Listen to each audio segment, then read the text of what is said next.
Hello everyone mga ka-viewers. Ngayon, ang ipapakita ko sa inyo ngayon ay yung ating biniling hose, no? At sa ating bendo machine. At syempre, yun ang gagamitin natin na pang sabon, no?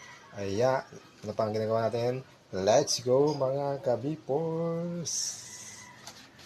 Yan mga ka-vipors, no? Ito, taklog. Ayan, ito mga ka-vipors ay dumating kanina, no? Yung ating in-order na hose, no? Ayan, ito yung pressure spray hose. Ayan, medyo ano siya, no? Matibay, makapal yan. Kaya ito yung gagamitin natin sa ating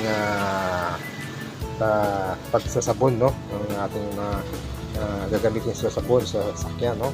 Ayan, ihiwalay natin at syempre meron tayong pangkarwas, no? Ayan, ito yung ating bendo. Ayan, at bali ito ay, ang haba nito ay 15 meter. Ayan, mahaba, no? At sobra-sobra na mahaba para sigurado na. Ayan, dito natin yan dyan natin lalagay yung pinakasabon, no? Yung liquid. Ayan, at para mas marami, para hindi mabitin sa pagsasabon. Yan mga ka-vipors, no? At nagbili na rin ako ng ganito, no? Ayan, eto. At maganda rin pala to, itong pinaka-build niya, no? Ayan, at ito yung ating mga ka-vipors, yung yan, ang nagsusupply ay naglalabas ng tubig, no?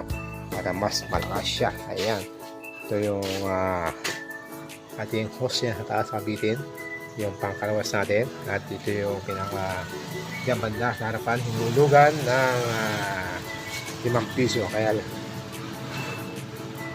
hanggang din na lang mga ka-vipors, at next see you ating video. Ayan.